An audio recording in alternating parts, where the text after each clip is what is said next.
On the next episode of the Level Par podcast, we speak with Chip Sosik. Chip is a golf instructor here in Massachusetts, and he's got a really unique story around the game.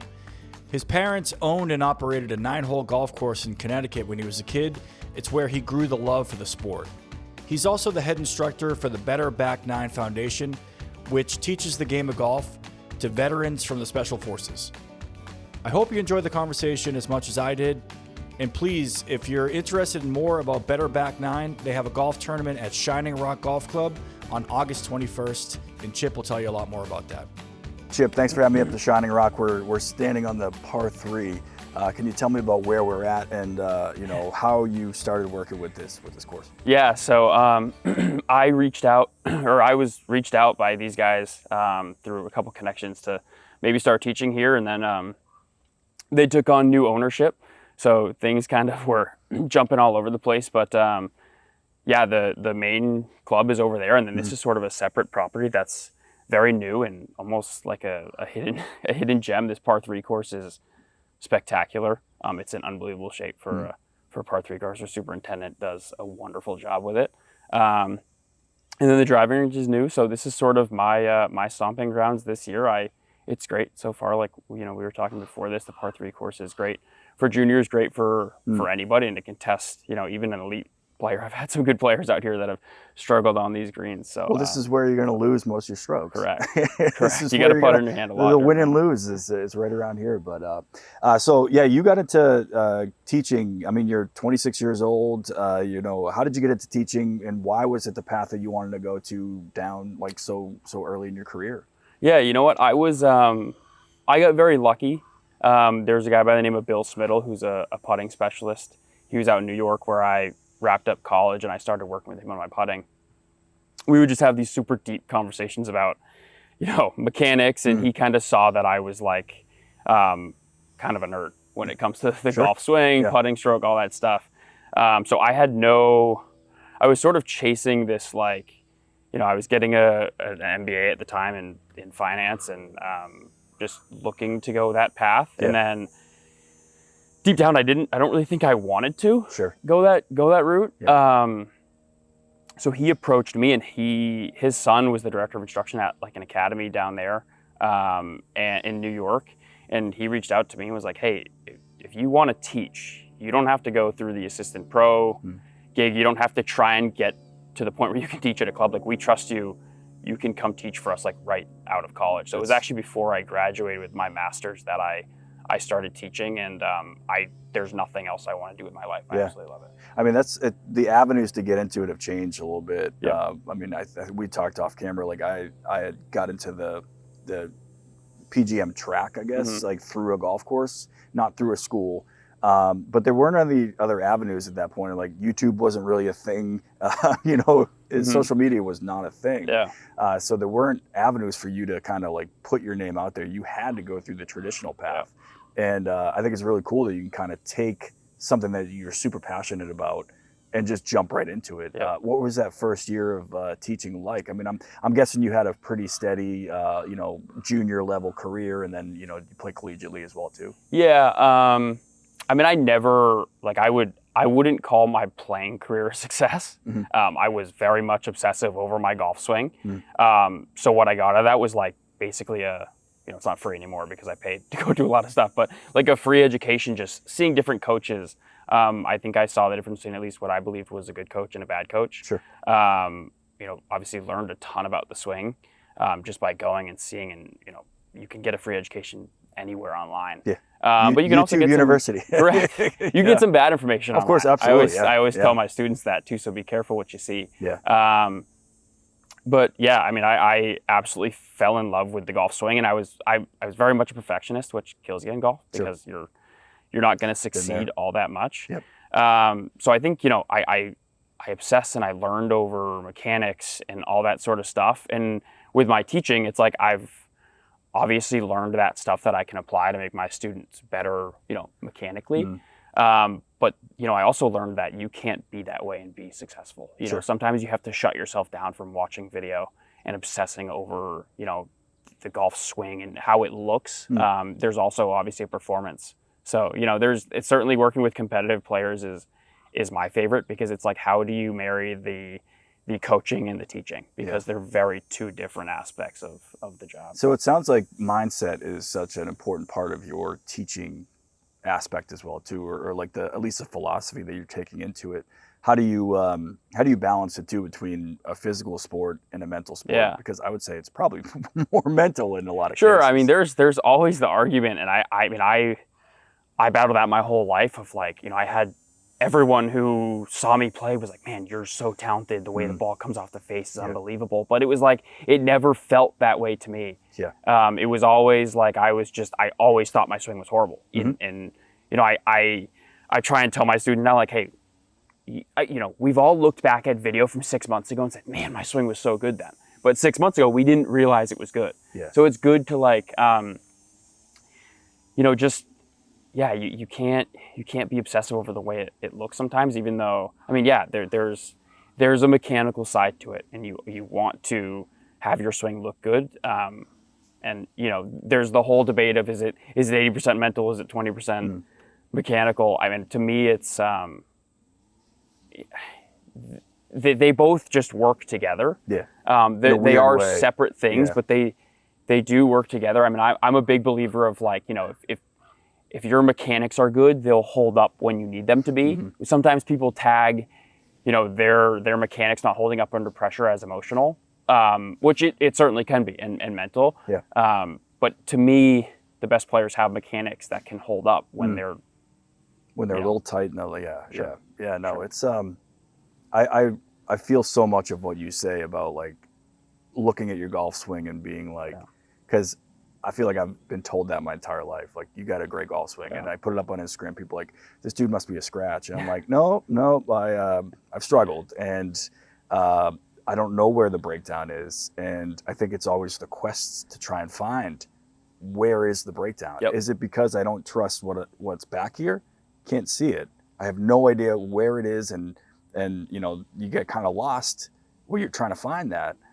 But then there's other times where you just shut it all off and it just goes. Yep. And so it's a never-ending battle. It is. To It's figure a out how cycle. to you start teaching at a pretty young age. Like, how did you kind of build up a clientele? Like, and how did you kind of eventually make your way over here to Shining Rock? Yeah, I mean, it's tough because everyone would preach to me, just be patient. Like, keep doing what you're doing, keep learning. And keep doing it, and it's just be patient, and people will come to you.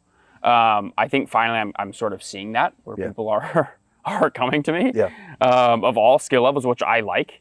I feel like I work better with certain players, but it's awesome when you have to adapt to different people coming to your lesson team. That's ultimately what makes you a better coach. I'll have one lesson with a college player, and the next lesson is someone who's swung club 3 times before they've come to see me. So the lines of communication are so different. Sure. But yeah, I mean, I had to be patient. Right away, people don't know your name. Even now, I feel like people don't know my name. But it's about patience. It's doing. I'm gonna stick to the course that I'm on. Keep doing what I believe is right. Keep learning. And then hopefully just the business and the brand keeps growing. But ultimately, it's just been a patience game, because I've felt like, and I've always had belief. The belief I didn't have in myself as a player, I have in myself as a coach, which is nice. I mean, I think obviously being a player helps you as a coach, but I think it's just the mindset almost in golf for me switched from like, almost feeling like not a failure is the wrong word as a player. But I feel like I'm, I've kind of found my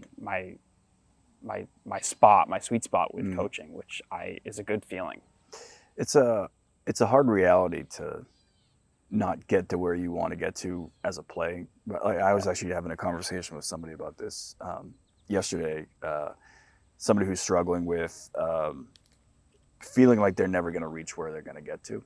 And I'm like, I've been there. I know what it's like, and not to the level of the guy in the book, making the U.S. Open, but like I had such a want to be good at this. And for a lot of wrong reasons, and it never really got to where it needed to get to. And we talked about like people will tell you that your swing looks great, and you're like, how are you not better than you are? Yeah. And like that is the hardest thing to kind of overcome. Yeah. And I don't know, it's just from a young, and like I think you're learning it at a pretty young age, and you have a good head on your shoulders to be like, this is the path that I need to take.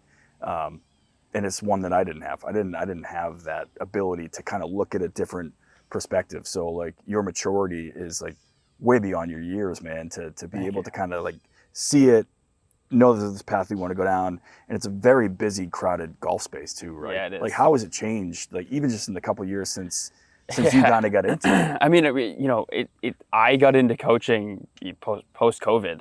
I was in college during COVID. So, seeing the crowd, I feel like COVID was sort of like, we will think in golf as COVID was the switch to like welcoming so many different new people into the game. So, I feel like golf instruction is booming as a whole. I mean, God, just look at Instagram. We're both crazy on our golf feeds, and it's everyone's giving you different tips, do this, and do that. people are just consuming it at unbelievable rates, and it's making my job tougher. I always tell people all the time, it's like what you see going on Instagram, seeing a tip and putting it into your own game is like going to the pharmacy, going behind the counter with a basket, sweeping prescriptions in your basket and just like taking them. It's like you don't know that that's right for it's you. Like you WebMD for like your golf swing, and it's not good. Correct. I think you know, how do you have to stand out from a different perspective then? I mean, as you try and build your brand, try and build a clientele, like what things are you doing to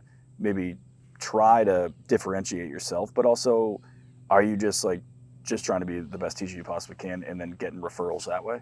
Yeah, I mean, word of mouth seems to be the best referral. It's the most true referral. Like, you know, I the whole Instagram social media thing is tough. It's like, I don't want to post stuff on there that is, you know, just because it's easy and digestible when I don't necessarily believe in it. Sure. So I love, like, if you follow my Instagram, like my Instagram stories are a lot of just before and afters. Yeah. Of like, I'm the type of coach where I'm gonna make changes with players. I'm not gonna shy away from making a change if I see it right. Obviously, there's times and places to make change, and you got to evaluate how much does this person practice. Are they actually going to be able to make this change? Is it reasonable for them to? But yeah, I feel like, you know, word of mouth is the most important to me because it means you affected someone in a positive way, so much so that they're going to send someone else to you. But yeah, I mean, you know, it's just again, there's you see so many different people on the lesson tee. If you can communicate properly and you know, even just one thing you can say can like light someone's face up and make something click. A lot of it is just conceptual. You know, sometimes changing your mechanics, it's just a concept you had. So you can say one thing that lights someone up, and then they feel they had a positive experience, and they tell their friend that they came and took a lesson from you, and you know, hopefully that chain reaction. And you know, I'm probably not the coach for everybody, and that's totally fine. You know, that's totally okay. You do have to adapt to the person in front of you, but I'm also not going to change my philosophies 100% for the person that's in front of me. So I mean, you know, not everyone's going to learn. You know, we going to school growing up. You had teachers you loved, teachers you hated. It doesn't mean the teachers you didn't adhere to were bad teachers. Just there's different styles, so that's totally okay. And yeah, I mean, I'll tell players sometimes, like, you know, this is how I am, and I'm not afraid to make changes. And yeah, I mean, there are some coaches that certainly are a little bit more tame with like the changes they'll make with you, but I'm not afraid to tell a player what I think they should do. And sometimes even, you know, you lay it out for them. If a good player comes to you for the first time, it's like, look, this is the first time I've seen you hit golf balls. Maybe I've seen videos you've sent me or something like that. But, you know, it's like, I'll tell you what I think, and I'm here for you if you want to go down the road. If not, you have to. The player also has to like make the decision for themselves too. 100%. And you have to find somebody that you trust. You have to find somebody that you can get along with. But you also have to believe in the philosophy. But I think I wrote in the book, like, there are hundreds of ways to swing a golf club, and not one of them is right. Like, you know what I mean? It's just like there's so many different ways to do this.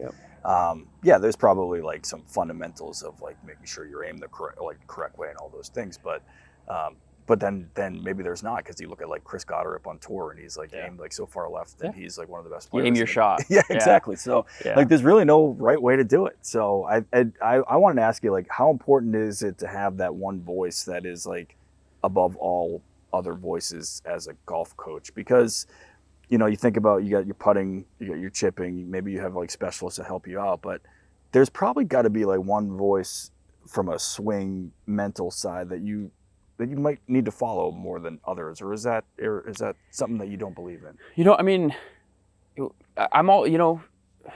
teachers also can't be afraid to adapt with times. We live in a world with technology. It's like, sure, do I feel like I have philosophies? Yeah. If you don't have biases and philosophies, it's just a way of life. So yeah, I mean, I have biases in what I like to see in a swing, and I have philosophies, and I have people that I take information from that I trust, and some people that I kind of look at their information. And again, it doesn't mean it's good. Dr. Mike Kay is someone who I follow closely, and he says it's not good, it's not bad, it just is. Yeah. And there are, like you said, Goddard up.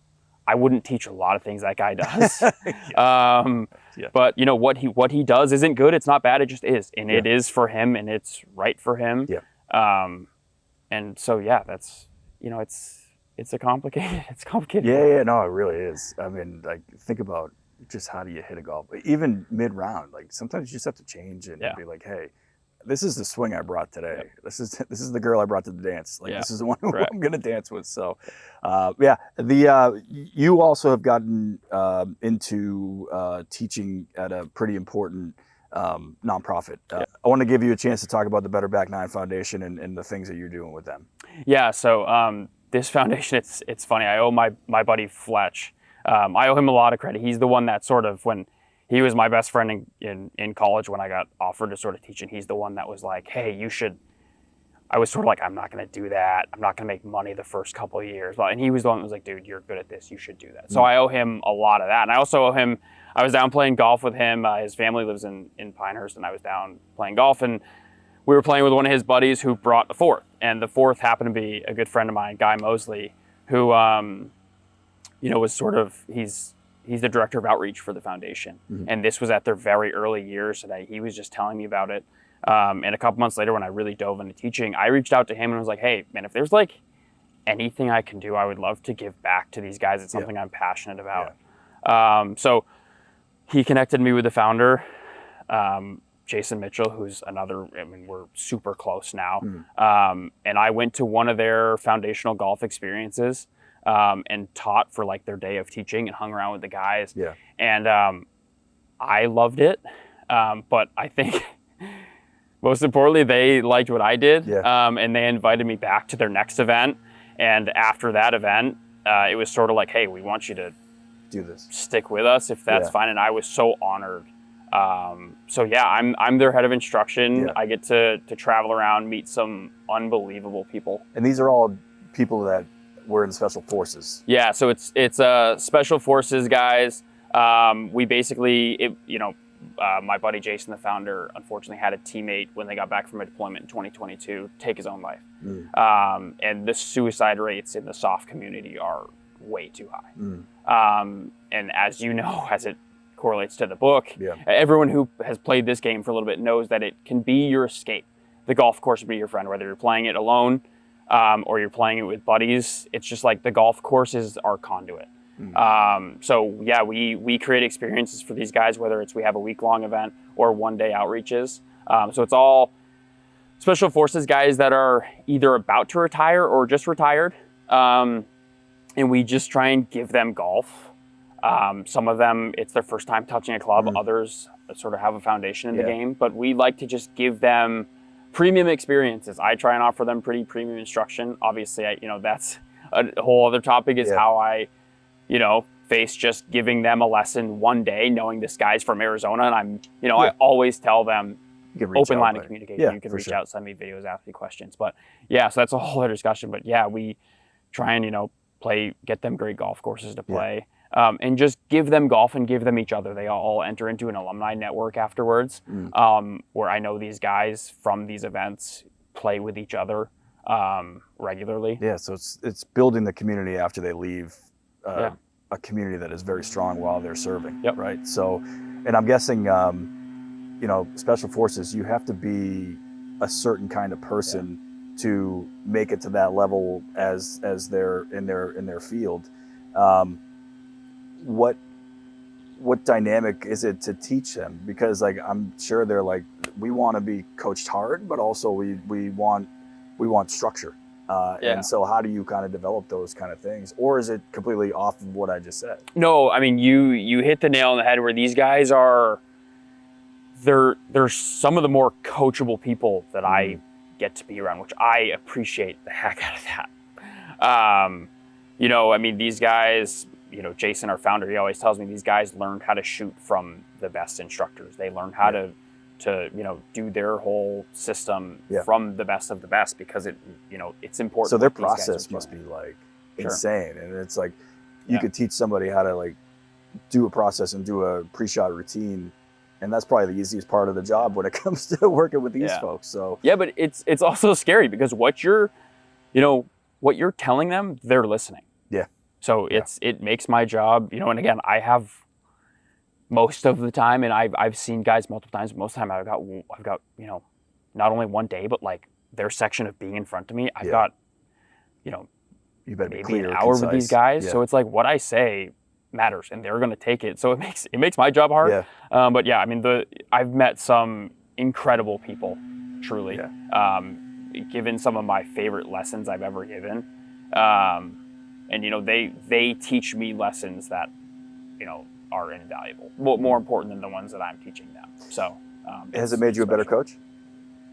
For sure. Yeah. Like I was just saying, like just knowing that they're going to take what I say so literally. I'm lucky where I've, as we keep going to events or something like that, like I see guys multiple times. I've become friends with a lot of these guys. And I have guys, at first I would have some deep conversations with like our staff, like our founder, Dr. Savannah Gardner. She's our head of Chiro. So she does all their body work. Yeah. All these guys have pretty substantial injuries usually. So we try and build the swing that is safe for them, and she sort of helps me out with that, doing all their body stuff. So it seems like this organization is growing and heading in a direction that will be able to help a lot more people who have served as they come home too. Yeah, I mean that's the goal. I mean, we're small. The foundation is very new. We would love to keep growing it. We don't want to get so branched out that it's not our organic foundation that we started, right? Like, growth is hard in anything, man. Whether it's a company or or like you're growing your practice of being a golf coach. Like when you have a lot of people and a lot more people to care for and try and be yourself too, there's only so much of you that can go around. So like, So we don't want to we don't want to go away from what we're doing, but there's certainly room to. The more guys you reach, I mean, we unfortunately had some instances of guys that we were supposed to have into our programs that we didn't reach soon enough. We had an example of that, and so that killed. When I heard about that instance, it killed me, and so I was sort of like, I've always been trying to help the foundation get out there and raise money. So we're hosting an event here in a couple of weeks. Actually 2 weeks from today. Yeah. That's gonna, every Shining Rock's been great with it, of like all the funding possible is gonna go to the foundation, so we can ultimately reach more guys and because this game is so powerful. We saw it in your book. That's why I loved the book. Is this game can change your life, whether you're on a good path or whether you're on a path that isn't so good. Mental health, substance abuse, all that type of stuff. PTSD in this case, that this game can change your life. It's again, you can go out alone and the golf course is your friend. I mean, how often do we talk to golf courses? Or talk to our golf ball? Or you just talk to yourself and you're like, what is going on with me today? Like, and it's like, but it's also such a great way to, I don't know, I think now that I have a different perspective on golf, it's the most calming place, but also unnerving place at the same time. And it can switch from shot to shot, from hole to hole. And I just think, or like round to round, like yesterday was an absolute grind fest for me. And like, I've played really well, like for my level of golf right now over the last like 5 to 7 rounds. And yesterday I come out and I double 3 of the first 5 holes, and it's like, where'd that come from? Yeah. And you're like, oh, I gotta lock in right now. And then I was 7 shots better on the backside, and it's like, what is going on here? And it's not like, it wasn't like a complete mechanical breakdown. It was just little things that crept up on you. And it's like, how do you harness yourself in that moment, whether it's going back to your mechanics or going back to your mental side? Yeah. Like that's what's, and I think for me, my golf coach, Tom Kavicki, like I've just tried to have his voice in my head the entire time. Good voice to have in your head. He's a great voice to have. And it's like, you know, I think that's why I asked the question earlier about like, is it important to kind of have that one like overarching voice, or is it important to just, you know that you have to trust yourself in situations? Yeah. Yeah. So, I mean, it is, you know, some people grab onto a feel, whether it's real or not, for a few holes and keep us going. You know, it is in golf. It's the shot. We can hit so many bad shots, and we do tend to remember bad shots. Yeah. But it's like, it is the good shots that I think we remember bad things in general. Like we're not conditioned to be like, hey, I had an amazing day yesterday. Yeah. No, I had a shitty day 2 days ago, and I'm still remembering. And it's like, whoa, what's that like one? It's like the guy writes 10 math problems on the board. 9 of them are correct. The last one is wrong, and everybody points out the one that's wrong. Yeah. And he's like, you guys didn't notice the 9 that were right going before that. Mm-hmm. And that's just a society that we live in. That's also like how hard we are on ourselves. And I think obviously the foundation that you're working with too is like that's a group of people that are maybe harder on themselves than anybody. Yep. So it's very noble what you're doing. Like it's super cool to see that that progression of I'd love to see where you're at 5 years from now as a teacher, and also where the growth of the organization is at. Like, I think you'll be a completely different person than who you were, and you're getting such a cool like education on how to work with people from all certain aspects of life. So that's pretty awesome, man. Like good for you. You made the right choice leaving your MBA. I don't know if did you finish the MBA? I finished the MBA, but I didn't end up. So you can fall back if you needed to, but like, you know, the golf world is going to be so good to you, man. It's like, I mean, I feel like I was destined. I would kick myself if I didn't mention my parents in this. But the year I was born, my dad bought a rundown 9-hole golf course. Really? And you know, he sold it during just after COVID. But I mean, I you know, he slowly, you know, redid the golf course, every piece of the golf course, just basically himself and a small crew. Where was it? At Harrisville Golf Course in Woodstock, Connecticut. Okay. So yeah, he bought it pretty run down. Hardly a golf course. I didn't see it. But I've seen pictures. Yeah. And I've heard stories.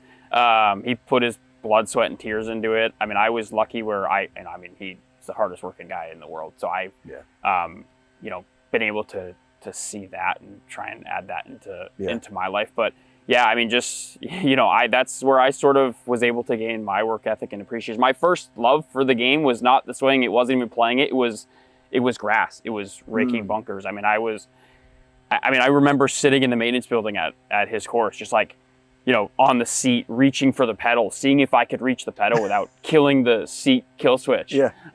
Just waiting to be tall enough and heavy enough, which for me, so you could drive around with him.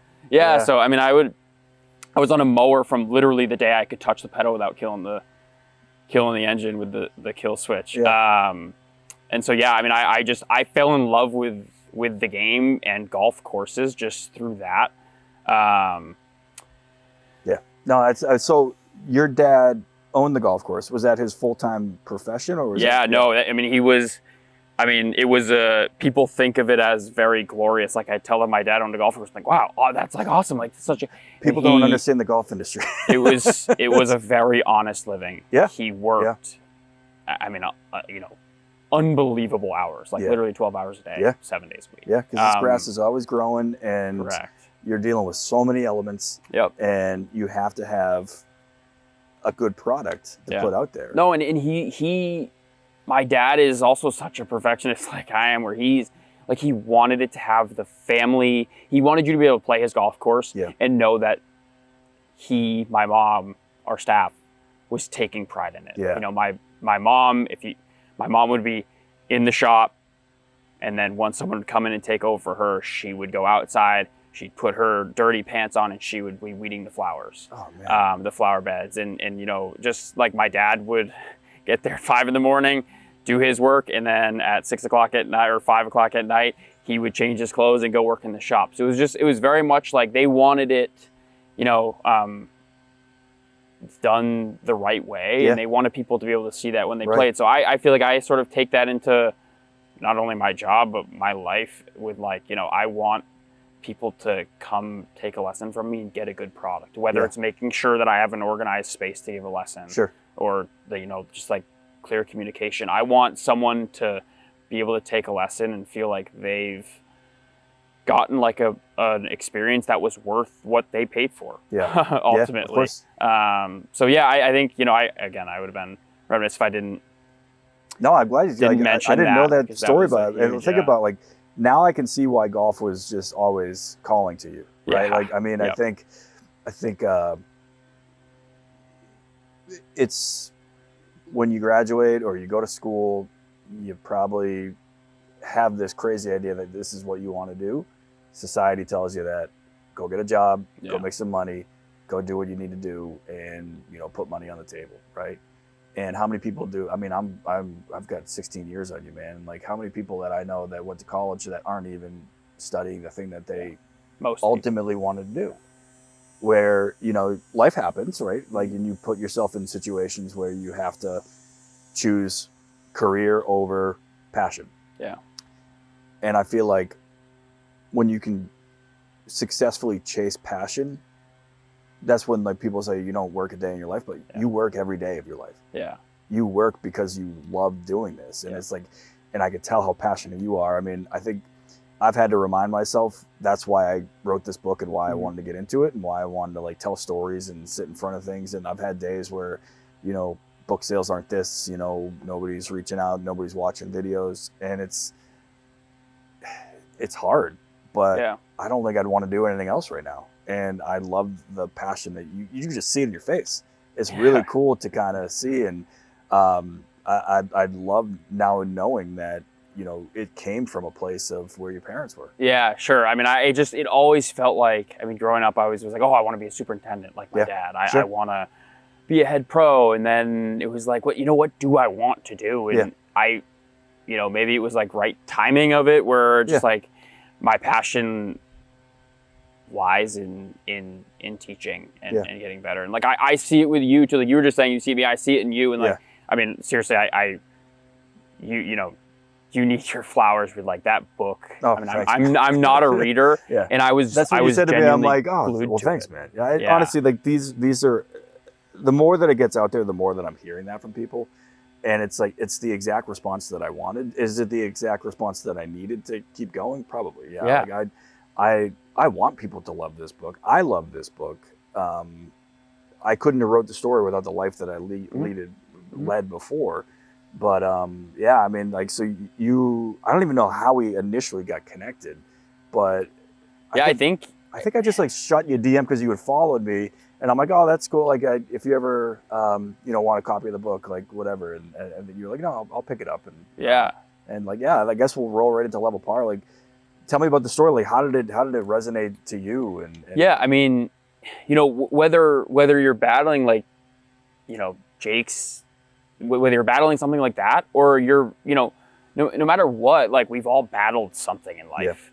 And you know, what you saw through the story through, you know, his relationship with Jonesy, and then like, you know, we all have those relationships. Again, it could be the golf course, it could be an individual, it could be both put together. Right. And I think that's what we saw is like, you know, a passion. And also I think a great lesson from the book is like things that happen, good or bad, don't necessarily need to lead to good or bad things. Like obviously a tragedy happened in the story, but it led to a good outcome. Right? It's like good things don't always lead to, you know, the greatest outcomes, and bad things don't lead to bad outcomes. Yeah. It can, you know, control that. Just let things just roll with the punches. And everything happens for a reason. I think that was such like a cool, like how you wrote that, how the book sort of flowed, just going piece to piece, relating golf to life to like issue. It just like it truly just like had me totally invested. I know like I was so busy when I got the book. I read a little bit of it, and then when I got back into it, it was literally like I just read it because it was I was just so like attached to it and just wanted to. Yeah. It's hard not to turn the page. So the story is just unbelievable. It's so digestible. It's so relatable, no matter who you are. If you even if you haven't played golf, it's relatable because you can relate it to something else in your life that you've used that as an escape to sort of. I would agree. And I think it's cool to kind of hear your perspective as a coach because, I mean, the main character is the main character, right? Mm-hmm. But I tried to create little universes off the side of it as well too, where like, there's a deeper story to Tom's character that, has never really been, doesn't get like hugely talked about, but there's something there. And then obviously Jonesy's story. And, I had two of my buddies on a podcast, like this had been like 5 months ago now. And they both had near-death experiences. And so like all of these stories that were part of this story were basically after real people. Yeah. So I tried to make it as relatable as possible. And like I said, it is, it brings me so much joy to like, I didn't know you until like, I never met you until an hour ago, right? And to have you have that kind of impact with the words that came out of my brain, like really just, I don't know, it's not like an ego thing, but it's like, it's just like, it's why I do it. Sure. It's why I do it. I feel it every day. Like, it's, you give lessons and you write books and you think you did a good job and you truly believe you did a good job. Yeah. But when someone tells you, like, it means so much when, I had a dad recently reach out with a kid I started working with this year who was like wanted to play tournaments but didn't feel like he was good enough, and he's gotten better. He played in a tournament and he just won a tournament, and his dad sent me a text of like just like appreciation and you could tell how proud he was of his son.